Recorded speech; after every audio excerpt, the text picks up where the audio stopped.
Interesting to see these PMIs come in better than expected for the most part for the month of March. The services sector in Europe seems to be holding up quite well. But how long can this resilience last?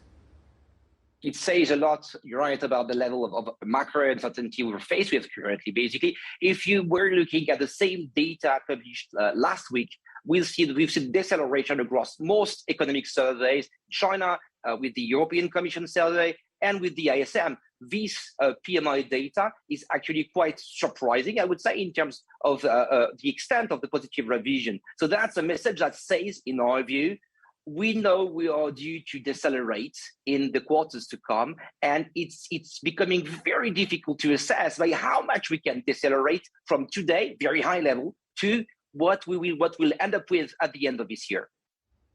The cost of living crisis here in the UK and in parts of Europe was already a problem before the war broke out in Ukraine. To what extent do you think consumers in Europe will be able to absorb higher costs? What is the sort of crossover point at which higher costs begin to dent demand? It will take a couple more months to be able to genuinely dent demand. At the beginning of the year, what we had is an expectation for a 4% growth in Europe, if you remember well. Basically, that the blow we're currently seeing coming from the commodity world, it's not just oil, it's not just gas, it's 75% of commodities that are currently on the rise. It's a very vast and big shock in terms of commodities. That could be eating up to 2.5% of growth this year. To that, you need to add what the central banks are going to do to slow down also the economy. According to our calculations, we could very well end up the year with a zero real growth this year. What do you think the ECB is going to do in the face of all these events?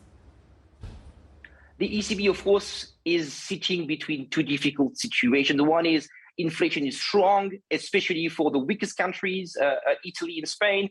And on the other hand, we can all expect a slowdown in the economy in itself, which should slow to some extent inflation. What we think the ECB will do is make the choice of inflation first. That will be the first element for us. It will follow suit what's happening in the US now, because the negative rate in the short end makes absolutely no sense given the more structural inflation we can expect. What's very important to remember is that the Ukraine crisis has created, of course, a commodity shock, but that commodity shock is potentially going to last much longer than expected with us, meaning higher inflation for the longer run.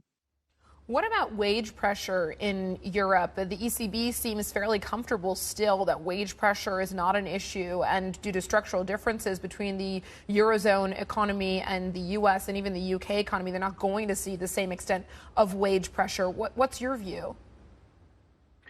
Wage growth is insufficient to offset the impact of inflation. It is true in Europe, it is true in the US also. So let's keep that on the back of our mind.